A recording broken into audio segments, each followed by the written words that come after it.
ॐ नमो भगवते वासुदेवाय।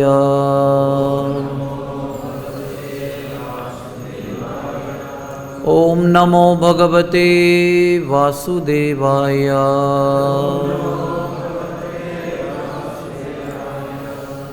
नारायणं नमस्कृत्य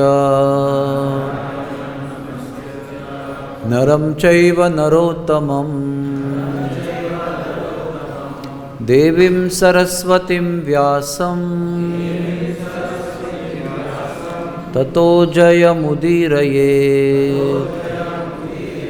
नष्टप्रायेषु अभद्रेषु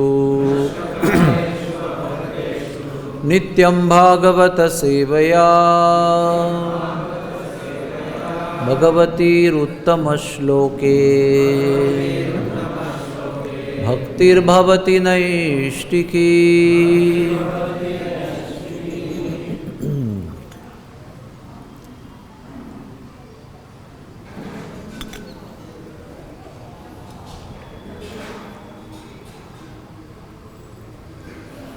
So today we are reading from Srimad Bhagavatam, Canto 10, Chapter 7, text number 4, chapter entitled The Killing of the Demon Trinavarta.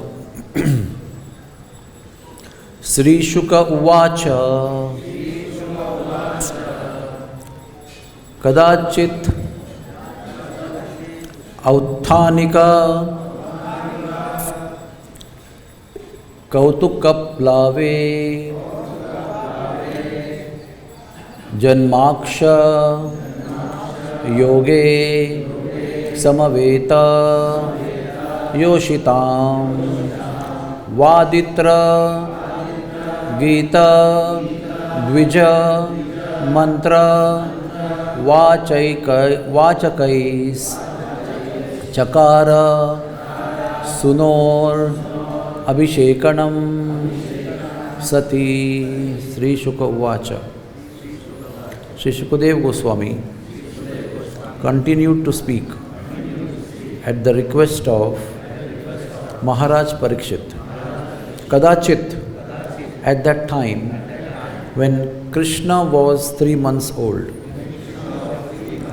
Authanika, Kautuka, Aplave, when Krishna was 3 or 4 months old and his body was developing, he attempted to turn around, and this pleasing occasion was observed with a festival and bathing ceremony. Janma Vriksha Yoge. At that time there was also a conjunction of the moon with the auspicious nakshatra Rohini. Samaveta Yoshitam. The ceremony was observed amongst the assembled women, a ceremony of mothers. Vaditra Gita, different varieties of music and singing. Dvijamantra Vachikai, with chanting of the Vedic hymns by qualified Brahmanas. Chakara, executed. Shuno, of her son. Abhishechanam, by bathing ceremony. Sati, Mother Yashoda. Translation. Shukadeva Goswami said, when Mother Yashoda's baby was slanting his body to attempt to rise and turn around, this attempt was observed by a Vedic ceremony. In such a ceremony called Utthana, which is performed when a child is due to leave the house for the first time, the child is properly bathed. Just after Krishna turned 3 months old, Mother Yashoda celebrated this ceremony with other women of the neighborhood. On that day, there was conjunction of moon with the constellation Nakshatra Rohini. As the Brahmanas joined by chanting Vedic hymns, and professional musicians also took part, this great ceremony was observed by Mother Yashoda. Purport: there is no question of overpopulation or of children's being a burden for their parents in a Vedic society. Such a society is so well organized and people are so advanced in spiritual consciousness that childbirth is never regarded as a burden or a botheration. The more the child grows, the more his parents become jubilant, and the child's attempts to turn over are also a source of jubilation.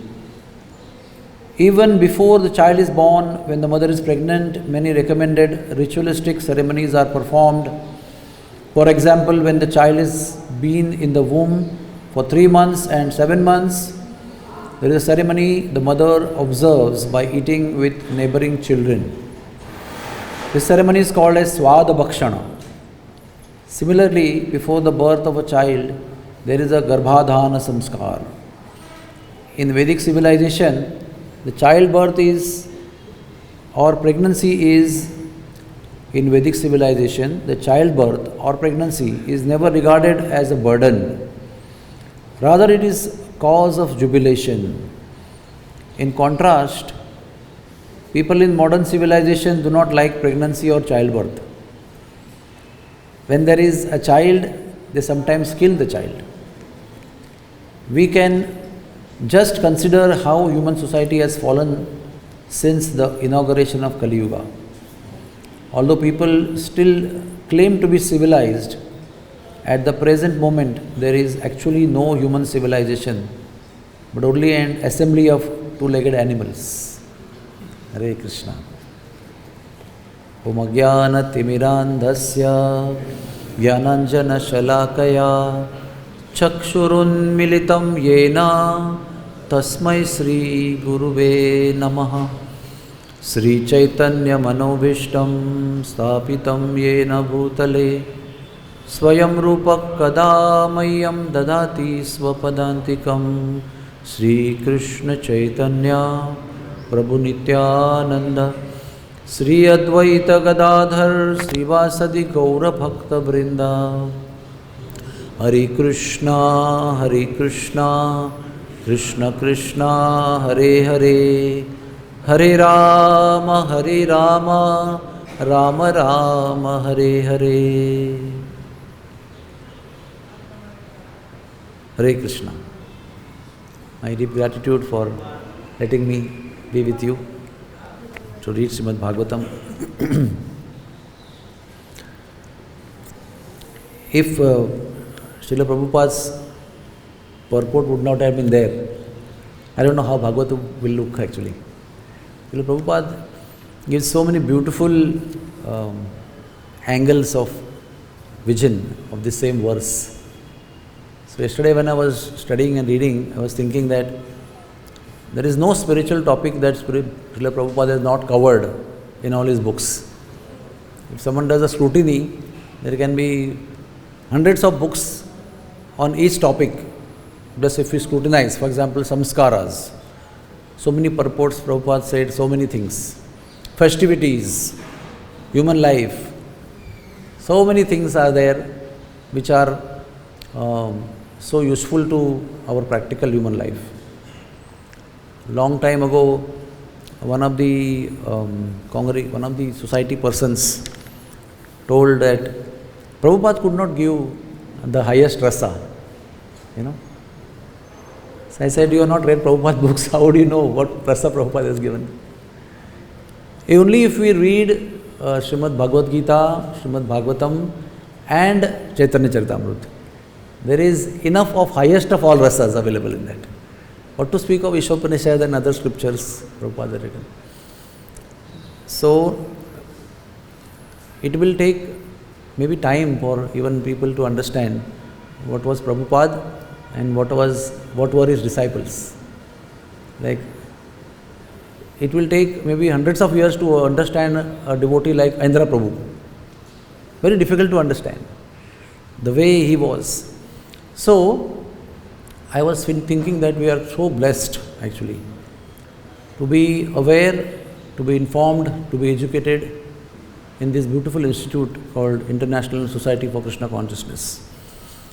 Again and again, time and again, we have to thank Prabhupada for letting us in this great, wonderful spiritual mystery, a festivity of joy, festivity of bliss that we are always immersed in being in ISKCON actually.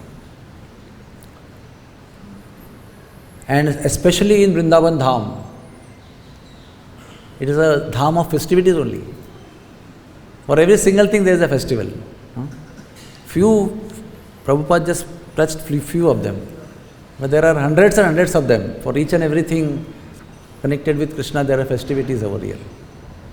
And that's why there was no question of depressive illness or mental illnesses in the past. Because by the time one festival ends, you start preparing for the next festival. So there is no time in between to feel depressed or bad about anything. There's so much of joy is there, so much of happiness is there, that the mind doesn't have any scope to express. It is so-called sorrow.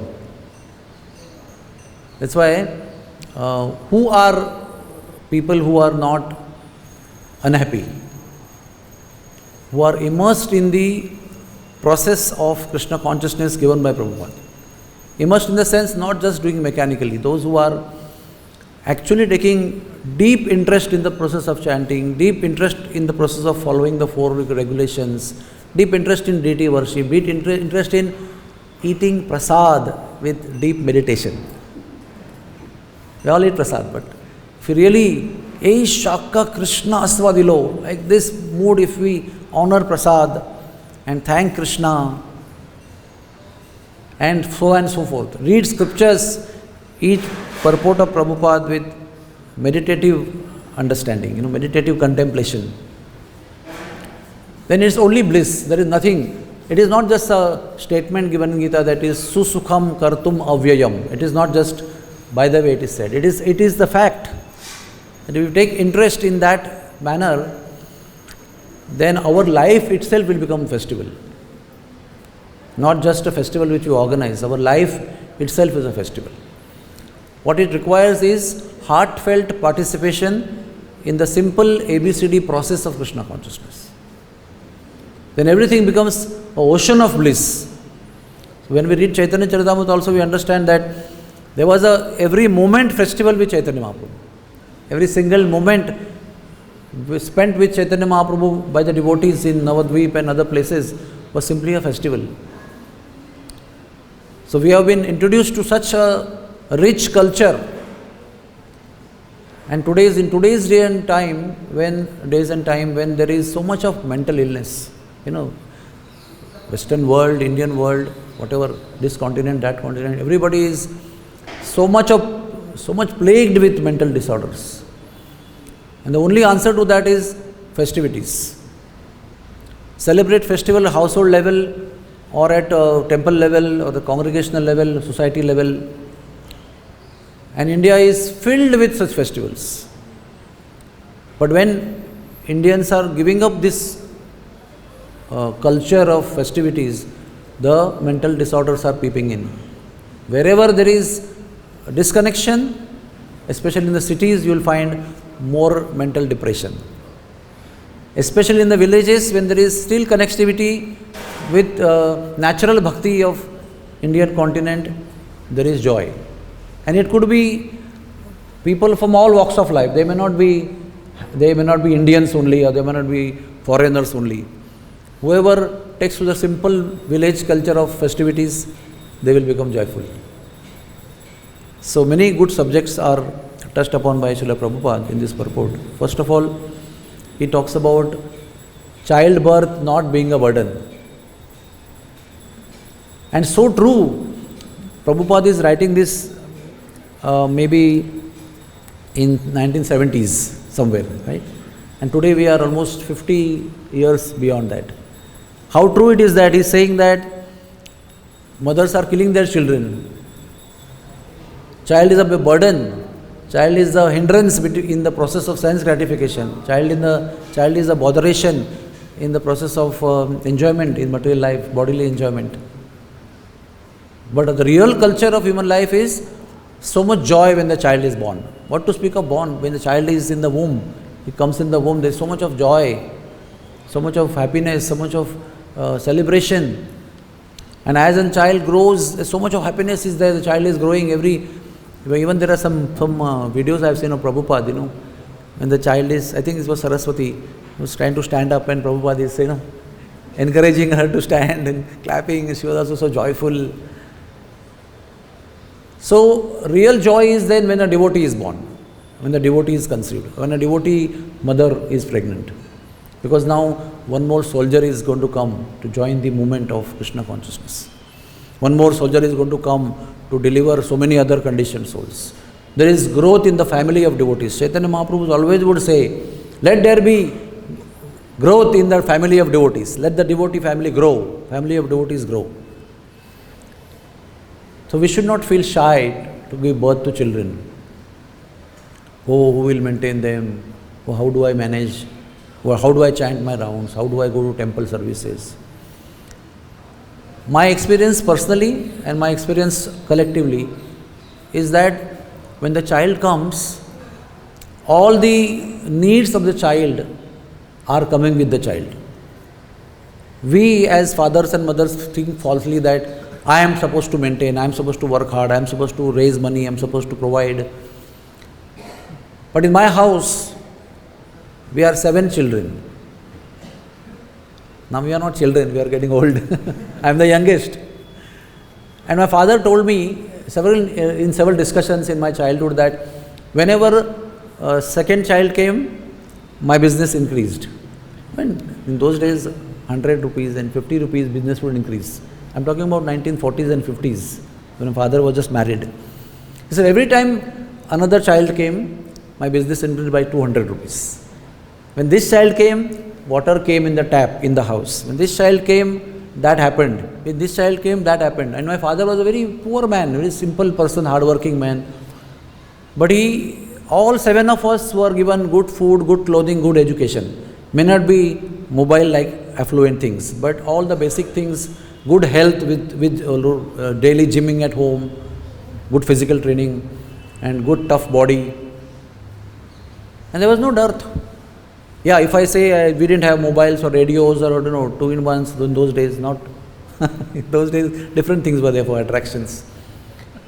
But my father had firm faith that whenever a child comes, he comes with his own karma, and we are just the instrument. So there was no, I don't know, and I am sure there was no contraceptives used in my family by my mother or father. There were free production of children. And because of the free production of children, there was no dearth also at the same time. Simplicity was there, but affluence was not there, but everything was provided. And there was such a big team in the house for emotional support. I am like in the second generation in the house, and there was a first generation of 3 children, and then there is 4 children in second generation. And the first generation was like parents only to us. In second generation. In second generation also we had 2-3 contemporaries to play with and to have quarrel with. And in first generation we would learn from them mathematics and science. And all of them nobody had any vices or any bad habits or nobody got astray. Everybody is very well cultured. Why? Because there was a natural welcome of children. Today what is happening is, we just had a big important meeting about infertility in society, in the hospital. And we just came to know that a girl becomes mature today when she is 10-year-old. Think about it. And then she gets educated and highly educated, and the boy gets highly educated. So the marriage takes place something like in 28 years of age, 30 years of age. So it is explained by the infertility specialists that the natural fertile period of a woman's life, that is fertility period, 20 years are just lost. And after that, there is something like pushing the childbirth. Why? Because now we are married, we are educated, we need to have planning, we should enjoy, travel abroad, go to hill stations, and so another 5 years are gone. And when they start thinking of having children that time, what is happening? There is no childbirth. Because when it was natural, as per the laws of nature, you pushed it away. And when you want it, nature is pushing you away. Very simple. Nature has its own way, you cannot play with the nature. And that's why this very relevant point Prabhupada is mentioning here. That's why today there is such a great difficulty to have children. There are so many methods have come up, artificial, unnatural methods, where people are simply struggling, spending lakhs of rupees, so much of mental energy, so much of agony and frustration, and no result. And then every month there is, and you cannot chant Hare Krishna because you have walked down now at 33 years of age. The lady and the man, I want to have a child, I want to become mother, I want to become father, and now this doctor, that doctor, and so much cheating is going on, so much of side effects and so much of unnatural happening. All this is because of what? Because of pushing the childbirth away, when it is so natural to happen. So in our talks to newly wedded couples or to others, we always stress, have children immediately after marriage. Because if we perform wedding ceremonies, we always tell them, do not delay childbirth, give birth to children immediately and make them devotees. Everything is delayed in the life. At 65 also your daughter is not getting married. You are old, you cannot walk, you cannot talk, you are retired, but still the child is yet to get married, son is yet to get settled. And when we will chant Hare Krishna in a detached manner, we are still in the family life only worried about the basic settlement of our children. Why? All this is delayed and everything is unnatural. And life is anyway reducing. So that end life is reducing and we are going delayed. So what is remaining for us? We need to get free at around 50 from our responsibilities so we can chant Hare Krishna very free of all the daily pulling situations which bother us daily during chanting. So, one message Prabhupada is giving that in advanced Vedic civilization, childbirth should be welcomed, should be encouraged. And that too, it should not be taken as a burden. That misnomer is there in society, even amongst devotees. I cannot afford, my income is so much, I cannot afford. Well, we should be practical. I am not saying we should have 11 children, but when only one child is born, you are creating another social, psychological situation. If the child doesn't have a brother or sister to share, then because his mother, father also a loner, child doesn't have auntie, mama, mami, kaka, kaki, tauji and taiji. In Indian situation, there are so many different names for so many different relations. And today, because of that miserliness in having children, our children do not have enough uncles and enough aunties to relate to. Today only you have to depend on a mother to give love. In the olden days there were mothers because there was uncles whose wives were also like mothers. Uncles were like fathers. And there were grandmothers and grandfathers all living together in one family. The child will be such a beautifully developed. But today there is only one lady who is a mother whom he has to fully depend on and is mostly deprived of because the mother also is working somewhere, not giving time. The maid is there taking care of the child. So we are creating a social, psychological, abnormal situation by even being miserly in creating children. So only one child. How will the dharma grow if two devotees produce only one devotee? So we are reducing it to 50%. Then that devotee marries one devotee and then he creates one child. So it's 50 and 25. It's like going down. So very soon our Sanatana Dharma will not have any people only. How do you think the Dharma, Sanatana Dharma is propagated? How do you think it propagates? It propagates only through human beings.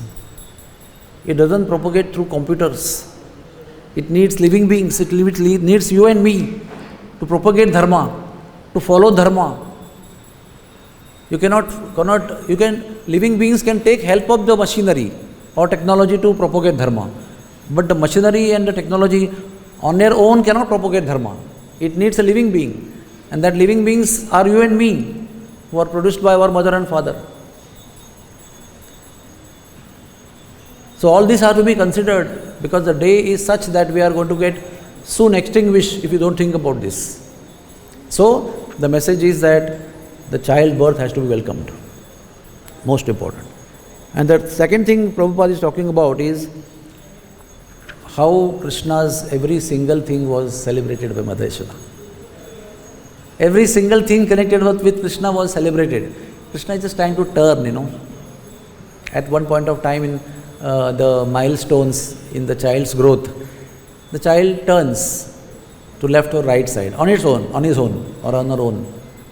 And that time there is a Utthana ceremony. And then Prabhupada mentions that in our culture is so beautiful that even before conception of child there is a samskar called Garbhadana Sanskar. And fortunately, Gopala Bhatta Goswami has written Shat Kriya Sar Deepika, and His Holiness Bhakti Vidya Purna Maharaj and the team have translated into English. All the ceremonies verbatim from Sanskrit to English are translated by them. And then we have come to know that there are so many ceremonies, not speculative, given by Gopal Bhatta Goswami. And the first one is Garbhadana Samskar. Before even you conceive a child, you do a sanskar. That's why you don't ever see that in the history of our Puranas and India, that a king is given birth to a Shudra. The king will always give birth to a Kshatriya, and a Brahmana will always give birth to a Brahmana, and a Vaishya will always give birth to a Vaishya. And what remains is Shudra. So Kalau Shudro Sambhava. Why is that? Because in Kali Yuga nobody is doing any sanskar, so all of us are born as Shudras. Janmana Jayate Shudra. Samskarat Bhaved Dvija. What is required is samskar. Otherwise, all of us, we don't want to be proud. I am born in a Brahmin family. It doesn't mean that I am a born Brahmin. I have been made Brahmin by Prabhupada and Prabhupada's merciful disciples, Guru Maharaj. Otherwise, born Brahmin doesn't mean. I also underwent thread ceremony. It's called 2 paisa thread, And before that also we were eating non-veg, and the next day also we were eating non-veg. In between there was a ceremony of thread ceremony. Useless thing, absolutely useless thing. When we received Brahman initiation in ISKCON, that time we came to know how serious it is and how important it is and what difference it makes. I will tell you a small thing, my own experience. We always thought that medical students they need a lot of intelligence because they have to read such big books. Medicine, surgery, gynecology, you can go on naming. And we used to really have done weightlifting every day by carrying the books. Nowadays everything is soft copy, but in those days we used to carry anatomy, physiology books. And we always were proud that we are some special people who have great intelligence to imbibe all the knowledge and reproduce in the exams. But then when I accepted Krishna consciousness, I really came to know that the intelligence required to study Bhagavad Gita is much more than medical books. It really requires finer intelligence to understand what Gita is saying than what is given in medical books. And in those days, I remember I used to read 6 pages per hour. And I was quite depressed because my colleagues would read 35 pages per hour. But after about 35 years in Krishna consciousness, after receiving Gayatri Mantra from Guru Maharaj about 35 years back, my honest conclusion is that today I can read sometimes paragraphs at a time. No jokes, I am not exaggerating or boasting. But then I understood that this is the power of Gayatri Mantra.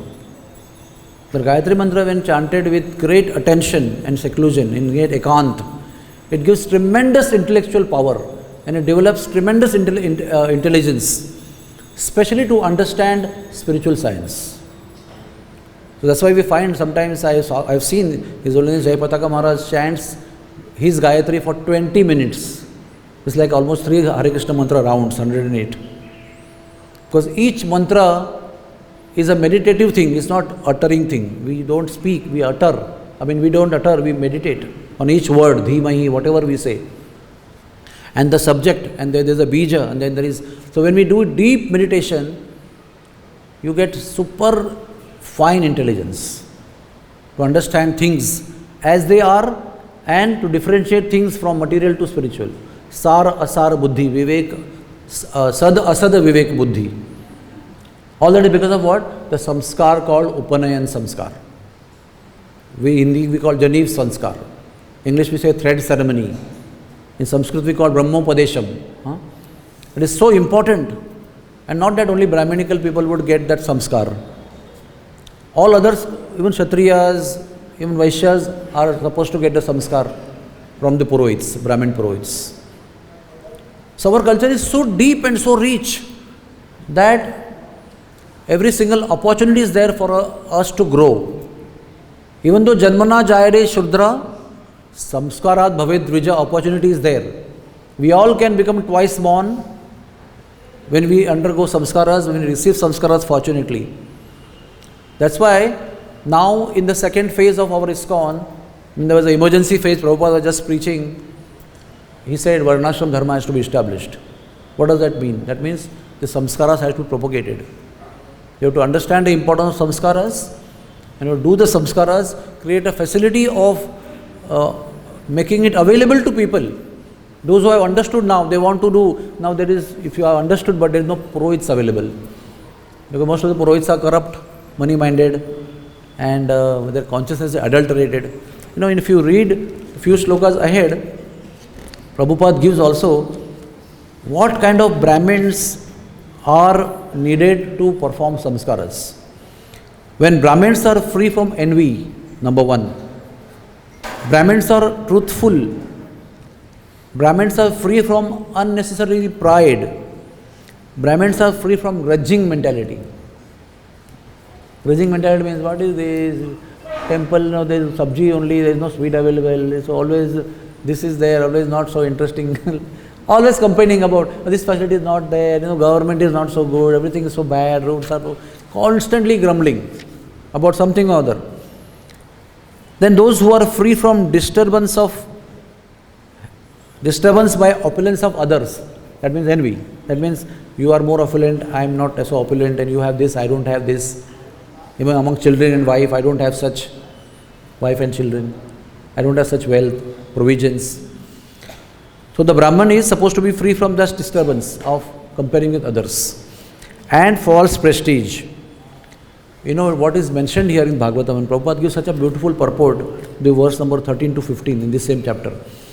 He says that blessings of such Brahmins are never in vain. That means they don't have to be pure devotees. They will become pure devotees in course of time. But if they are at least at this stage of free of envy, untruthfulness, unnecessary pride, grudges, disturbance by opulence of others, and false prestige, their blessings are always becoming true. And what is samskar? What was Mother Yashoda doing? Whatever was happening with Krishna, what she was doing? She was calling Brahmins. And there were many kinds of Brahmins and many kinds of singers, Vandi and Magadha. So those who are expert in telling about historical poetry, those who are telling about current glory of the king, those who are telling about dynastic glories, there are different kinds of singers. 4 kinds of singers are there. Nanda Maharaj had called all of them when Krishna was born. And they were all singing very beautifully. And then there are special dancers who would come to dance. And Prabhupada explains that what is Mahotsava? A Mahotsava is not a Mahotsava if there is no dancing. Dancing has to be there. So you see in India, whatever happens, people are dancing. Always. And believe me, if you dance, all your miseries will go away. You try it. If you are in the middle of the kirtan, you will see that no misery will touch you, at least during that time. If you are far in the circle, you may still think, why is he dancing like this? You should not dance like this. Something else thought will come to your mind. You are not overwhelmed with the kirtan. You will see about so many things around you. But the more you go periphery towards kirtan, the more detached you are from the kirtan, and you are involved in the material activities in the world, in mind level at least. So, what is important is dancing is an essential aspect of a Mahotsava. So I was talking about Brahmanas. So now, for every Mahotsav, a Brahman is required. And why Brahman is required? He is supposed to do Yajana, Yajana, Patana, Patan, and what he is supposed to do? Give blessings. And this thing is so important. Once you satisfy the Brahman by enough charity, food and everything, he really gives heartfelt blessings. Not that he is hungry for those things, but he feels the love and the understanding and the respect that you have for Brahminical culture. With that he becomes satisfied, and with the satisfied Brahman, when he gives blessings, it is extremely important for Grahastha to progress in their life. And that is what is important. I mean, I remember one more thing now. It's a very funny thing, but it has taught me a lot of lessons. In Radha Govinda temple and many other temples, on Janmashtami day, they perform yajna on the birth of Krishna. On the occasion of birth of Krishna, there is a yajna performed. For every auspicious thing, the yajna is performed. Oblations are done to Vishnu, to satisfy Vishnu, to take blessings from him, to really pray to him that my child or this occasion, that occasion, the wedding or the Graha Pravesha should be auspicious, should not be without hindrance. So, when Krishna is born, the yajna was performed by Nanda Maharaj also, and now also in temple behind, a yajna is performed. And I was invited to give blessings to Krishna on occasion of Krishna's birth. That means on behalf of Nanda Maharaj and Yashoda, on occasion of Krishna's birth, the yajna is being performed, and they need a Brahmin to actually bless the child. So I was feeling so shy. Why are you calling me? He said that some Brahman has to come and complete the ceremony. It is a requirement of Nanda Maharaj and Yashoda. So you don't think you are that qualified person, just do your service. So I really prayed and prayed and prayed, and I was thinking that Garga Muni, Shandilya Muni, please bless me to bless Krishna. Because Shandilya Muni is a resident Purohit of Nandagaon. Garga Muni is resident Purohit of Mathura, of Vasudev. And both of them were there many occasions in Vrindavan, Barsana, And that experience of giving blessing to newborn Krishna was something different only. Kind of a detached experience of service. So what I am trying to tell is, these blessings of Brahmanas are very important. We are not caste conscious or, as Prabhupada mentions, caste Brahmins and caste Goswami. We are not talking about that. We are talking about genuine Brahminical culture. Genuine Varnashram Dharma, which Prabhupada is indicating us to. And for that, we need to train ourselves.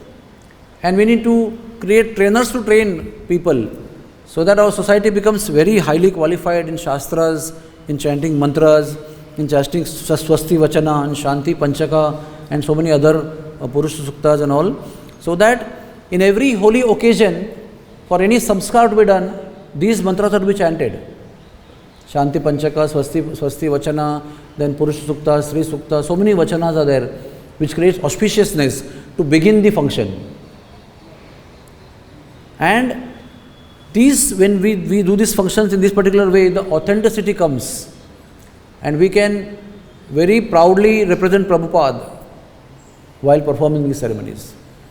And these ceremonies give so much of joy when we perform a Vastu Yajna at home, Graha Pravesha, or we perform a Garbhavati Samskar called Simantanayana, or Pusavana Vidhi, or Garbhadana Samskar, or Jati Samskar, or Nabhi Samskar, or Namakaran Samskar, or Annaprashana Samskar. In sequence they come. And each one, when I studied, I came to know each one is accompanied by a yajna. The vidhi may be 5 mantras altogether, which is important for that particular vidhi. But there is a beginning karma and there is a paschat karma. In between there is a vidhi. And paschat karma is always yajna. Mangalacharan home and Vaishnava home. And what is that? To offer oblations to all the bygone Brahmanas and saintly people, and to take their blessings. And to allow you to take their blessings, there is a Brahman sitting here to let you connect with those blessings through the yajna. So that is why the cultivating importance for Brahminical culture is very important. So that we grow very naturally and naturally spiritually. Our spiritual growth becomes natural when we take shelter of all these nice Mahotsavas that our Goswamis have mentioned. So, why Vrindavan is so joyful? Because at every occasion, Mother Yashoda would call Brahmanas. At every occasion, they will chant so beautiful mantras. Yashoda Mai's house was constantly resounding with Brahmanical mantras chanted by Brahmanas. Constantly. It's so auspicious. We put Prabhupada's Kirtan 24 hours at home. For the last 35 years, it is going on. It is so auspicious to only hear Hare Krishna Mahamantra from one person only. But in the Vedic culture, collection of Brahmanas will come together and chant the mantras together. When we go to Mayapur, we sometimes hear when we are passing on the road, Bhakti Vidya Purna Maharaj and his team, a group is chanting some mantras together. And we pass by, we feel so beautiful and so surcharged we feel. But that is our culture, that is our Vedic culture. So Yashoda Mai, Nanda Maharaj and all the Brajvasis, they did it practically every single day, keeping Krishna in the center. Always wanted to have blessings for Krishna.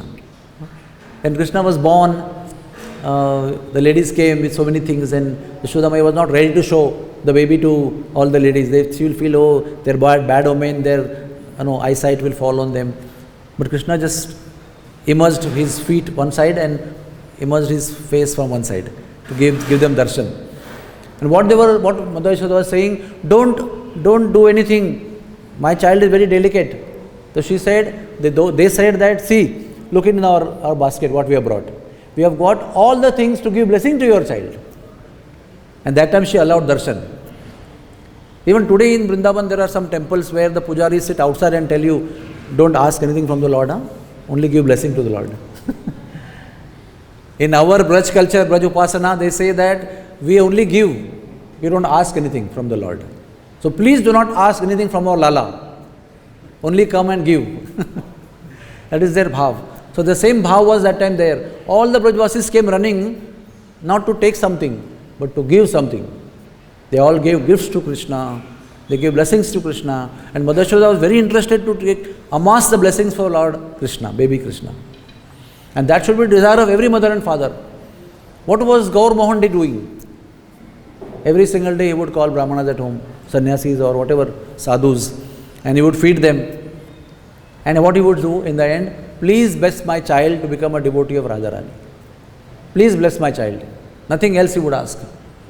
And we can see the result of all those activities happened during Prabhupada's childhood. The samskaras which Prabhupada received, those were made available to all of us. Is it not true? Radhana Swami Maharaj tells me that my mother gave, of course, there was no Vedic culture over there or Vedic samskaras, but essentially the essence of all the culture, Vedic ceremonies is what? Is love and blessings. So my mother filled me with so much blessings and love that I have only love to give to everybody.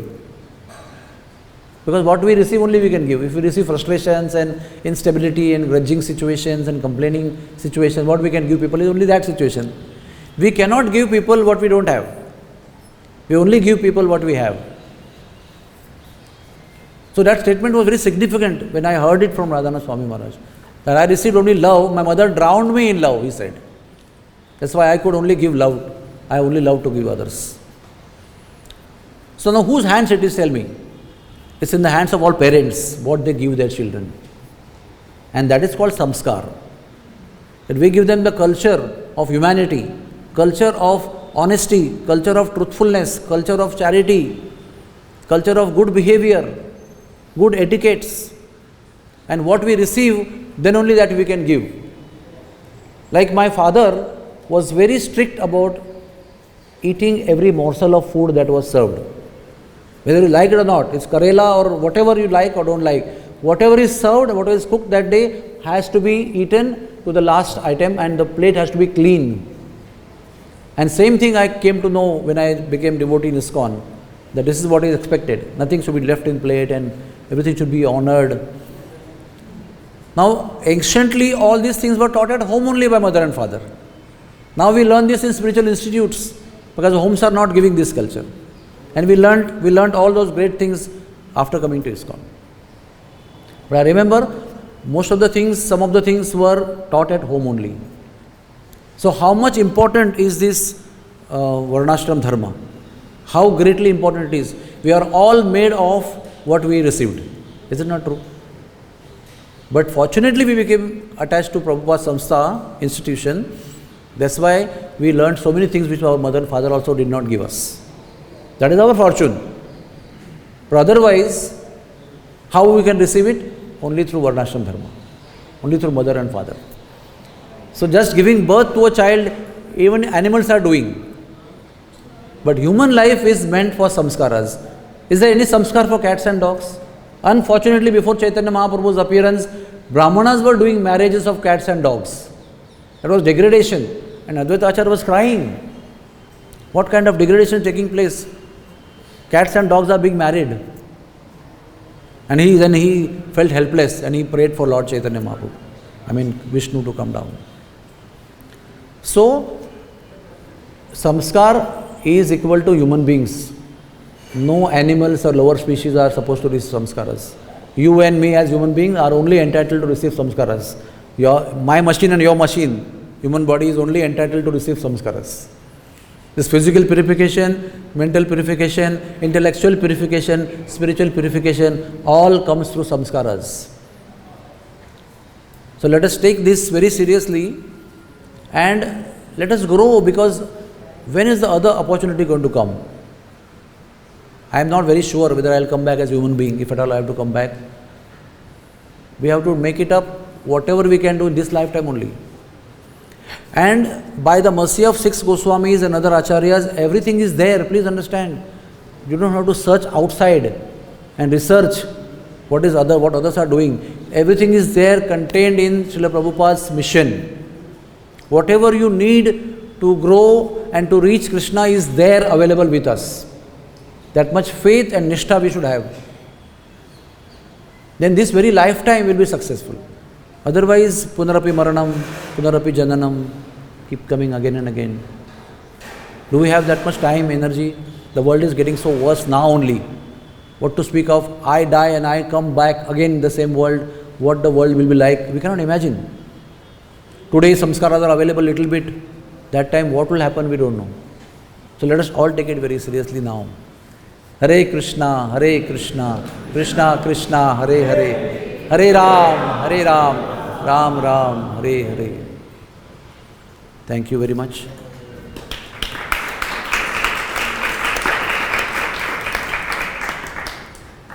If there is any comments, questions?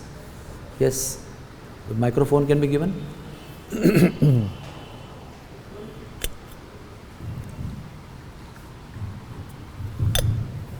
Hare Krishna. So the question is, you mentioned about genuine Brahmins and samskaras.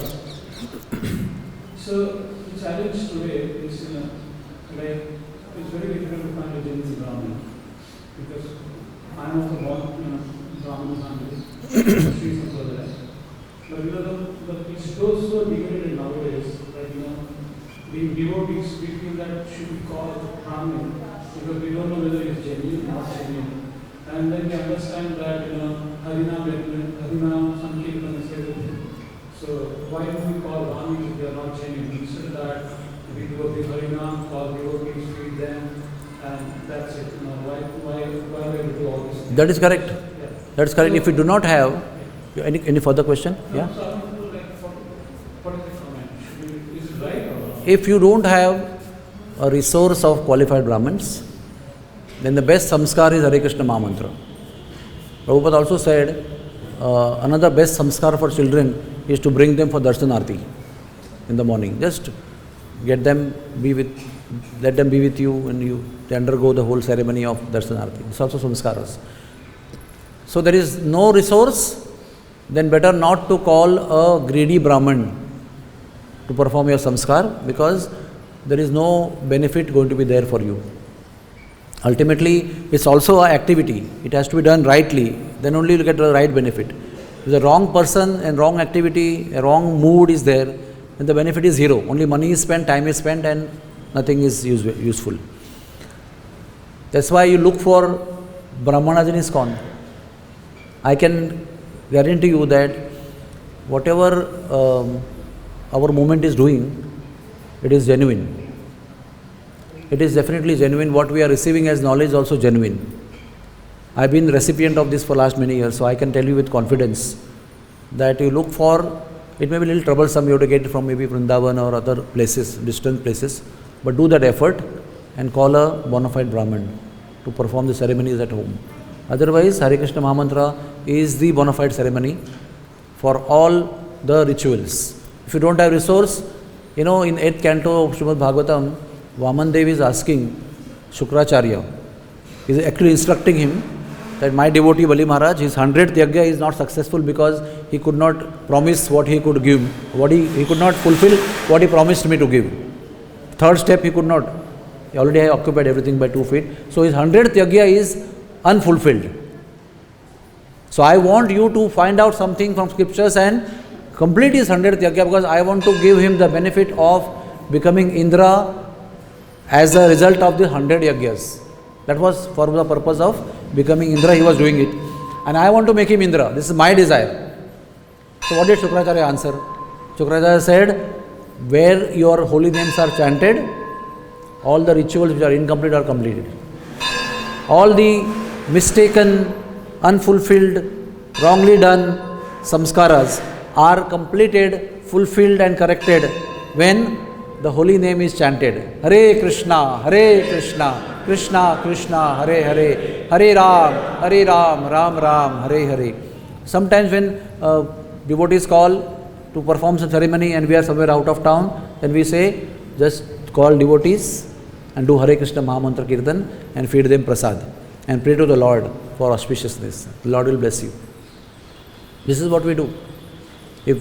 That's why we need to train more Brahmanas, not by birth, by qualification. Gunakarma Vibhagasha. So we train them and then we have enough people to perform various ceremonies. And the worst thing is when somebody dies, because death doesn't come with announcement. There's no muhurta that you see in the Panchanga and the death comes that day. Death comes like this, and that time on emergency nobody is available. And devotees are really confused. What to do, what should not be done, where should be done, who should do it, everything. And plus sorrow is there, so most confusion is there. So that's why we need some people ready to guide them. I'm telling you, even if the Brahmana loses his father, he forgets what needs to be done. This is also I have seen. Because he is so much in sorrow that he forgets himself what to do next. He has done it for many people. But when his personal thing happens, he is confused. So how much support of society is required from this point of view? So we need to train people. We should take interest to learn these things and help people out. Because in India the situation is different. Everybody wants something to be done ritualistically. And that's a great preaching also. Please understand, before I was thinking only devotees I will do. Then I understood that it's a great preaching opportunity. When you do a bona fide samskar, everybody is so impressed. In every wedding I do, at least 6 people from the society of the wedding, they come and say, you will do my daughter's wedding. Because they say, we never know these things, nobody tells in these things. So much explanation is there. It's so auspicious, so blissful. We didn't know so many vidhis are there. We just wanted to get it finished because lunch was getting late at the wedding. So it's a great preaching opportunity. 2 families and the dynasties are connected to you, and you can continue with them on WhatsApp and social media and preach them. And they turn out to be devotees later on because they have been touched with some genuine ceremony which is important for them. So we need to take up that onus and responsibility. Any other question? Yes? You decide who should talk first. Let her talk.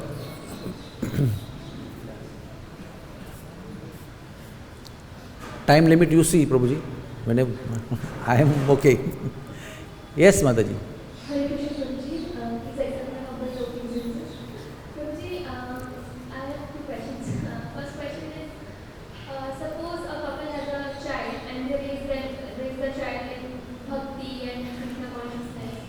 And since you said that the child will also have his own karma, so what if in future when he or she is trying to dive into the material spiritual life, the child will come in association with many different kind of people, and then the reactions will be such. So at that time, what if the child falls down for some reason?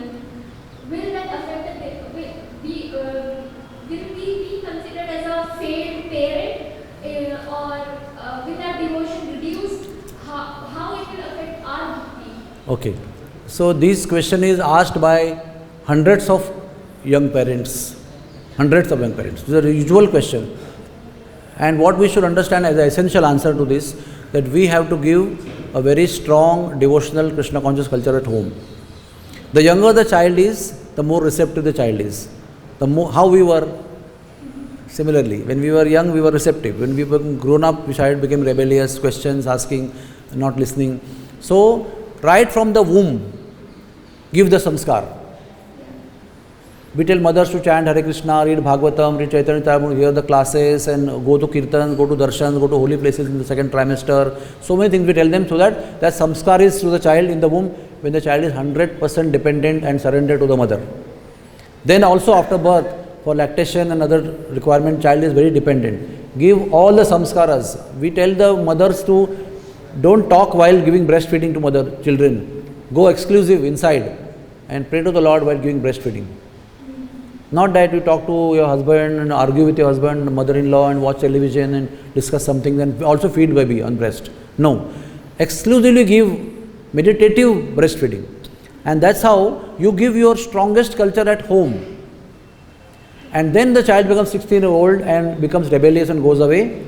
What we can do is, our duty we can do nicely. Don't have to think that we failed. Because today's culture is so independent that children will do what they want. But if your home basic culture in childhood was strong, you will find them coming back after a detour. That's also a fact. They will go like this and they'll come back. Thank you, Prabhuji. Second question is can someone become a pure devotee even if his family members are not devotees? Yes. Why? Because how you become pure devotee? By your choice. Prabhupada said you can become pure devotee with a snap of a finger. It's all up to us. It's not dependent on husband, If we are not convinced enough, then everything affects us. Even the temperature affects us. What to speak? If we are convinced on the level of nishtha, then you can become pure devotee now also. When things affect us around, when we are in the progressive stage, then everything happens, everything is affecting us. But when we have full faith and we take shelter of the holy name, then nothing seems to affect us. Hari Bol. Yes, Prabhuji.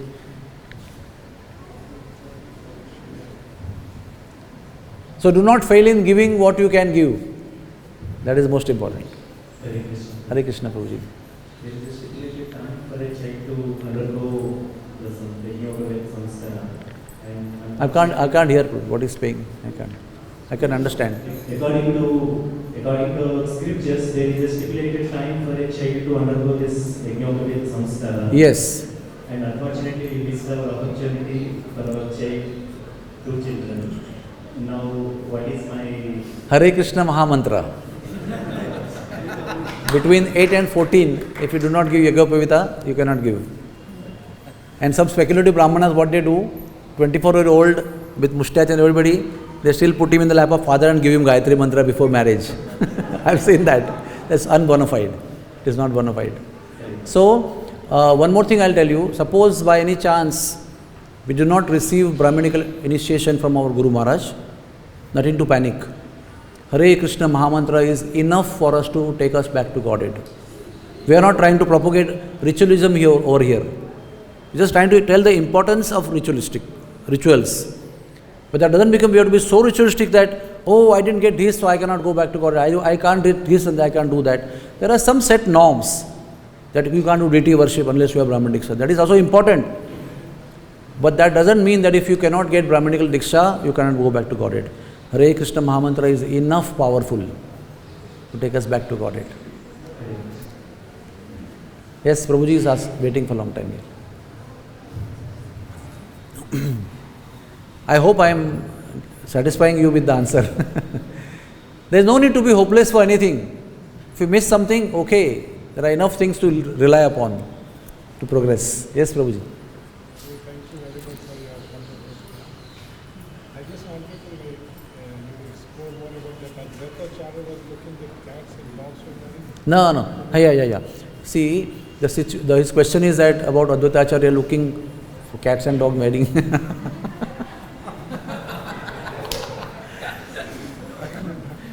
Before Gauranga Mahaprabhu's advent, Krishnadas Kaviraj Goswami ji also explains the situation of Kali Yuga in Navadvip. That the Brahmanas, Vedic Brahmanas, would not chant the name of the Lord except for Grahana, for eclipse. Can you imagine? Eclipse used to not to come like this. Today eclipses are coming every second month and third month, Last year 4-5 major eclipses, but in earlier days it was not so. This was the sign of Kali Yuga. So eclipses would come very rarely and they would chant only when they will submerge themselves in the water, in the river at the time of eclipse. And otherwise they will not chant a single mantra of holy name of the Lord. And it is also explained that the Brahmins, rich Brahmins and the rich hosts that they had, Yajmanas, that they would hire the Brahmins, these people would get their dogs and bitches married. Male cat and female cat gets married in a ceremonious way. And these Brahmins would go and chant all the mantras for cats and dogs. So Krishnadas Kaviraj Goswami explains to see the degraded condition before Mahaprabhu's advent. And when he saw that, he felt so piteous condition that who will correct them? That they are Brahmin themselves. They claim to be knowing all the Vedas and they are doing this activity. Who can correct them? They are so arrogant and so proud because of money that they are receiving from people. See, money makes you very strong and proud, If you are poor, you are receptive. Money comes, then immediately you know. Even if you are a film star, you think that you know all the things about Brahminical culture also. Because you are a famous person and have a lot of money. So that was explained in Chaitanya Charitamrita. And that made Advaitacharya feel so helpless that now my preaching and my effort is not going to work. I need to only call the Lord. So he sat with Shaligram Shila at the bank of Ganga with Ganga Jal and Chandan and Tulsi and he cried. And Mahaprabhu then said, Tell him that Nara was crying, calling me. I have come as a result of that. Call him. Like that. That is an event where he called Advaitacharya to tell him that I came because of your prayers. Yes. It's not a question, I'm just adding something. Like, as you told that the women, those that are having one children, they don't have any emotional support. So it has been, expounded very lucid and very explicit in Manu Samhita that the women, though they are having one children, they are also called married women. Gol? Married women. Yes. I read that. Yes, I read that. It's a scriptural evidence. And another point, like, those are not having children, it has been said in Krishna Jajur, there is one Maharaj, that those who have killed their children, like even fetus In the previous life, they don't get children. Also it is mentioned that those who have done go hatya, go aparad, this life or previous life, they also don't get children. That's why Gau Seva is another important culture that we need to propagate. Because when you do Gau Seva, Gau Aparada, Gau Hatya also is corrected. Cow is so merciful that even if you have killed some cows in the previous lives, and if you serve cows heartfelt way in this life, those karmas are mitigated. That's why by default, assuming that we are sinful, we should do Gau Seva, directly or indirectly. Keep connected with cows. Hare Krishna. Thank you. Yes, Prabhu. Mic. Take mic. Hare Krishna. The main reason for the Brahmin culture, Brahmin environment, and all that is that I think the main reason of the greed. They became so greedy. And why the greed came in Brahmanas? Because the kings were supposed to support the Brahmanas. Raja Ashray. They were supposed to be under Raja Ashray. When kings stopped supporting the Brahmanas, they were worried about their maintenance and they became greedy. And that's how that de do, all these things happening because of they are not having any support. Why they stopped? That is because of degradation of Kali Yuga. Everybody is giving up their duties. If somebody asks me why you don't do this, it's like my choice. I've given up. If I ask you why don't you do this, so it's your choice not to do it. So kings stopped doing it. And when the British rule came, historically it says that British rule, before that there were a lot of samsthanik. That means a lot of parganas were there. And there were kings everywhere. If you see, Rajasthan, there are 50 kings were there. And they were maintaining. But what British people did, they destroyed all the kingmanship. And they became parliamentary government. In the parliamentary government, nobody is a king. It's a collective effort. In the kingmanship, in the whatever it's called in scriptures, the king is the boss and he decides everything. His consciousness will afflict the whole. Like Ram was the king, so his consciousness was in Ram Rajya. But British, as sign of Kali Yuga, they destroyed the kingmanship and they brought up parliamentary government. So there is no king. So who will support Brahmanas? System of government. So if the government understands Vedic principles and they support Brahmanas, then again it will revive. The Brahmanas will not become greedy. If they are well maintained, why they should bother? In South India, if you go, no Brahmanas are bothering you for donations. Because they are well maintained by the temple trust only. They don't harass you at the time when taking Charanamrita. In ISKCON, we don't do that. Nobody is asking for donation when giving Charanamrita here. It's not our culture because we are maintaining our Brahmanas here inside the temple.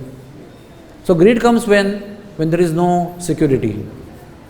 So who creates that? We create as society, the insecurity in Brahmins. That's why whenever a Brahmin asks, please give. Give him whatever token you can give. Hare Krishna, Krishna Krishna, Hare Hare, Hare Ram, Ram Ram, Hare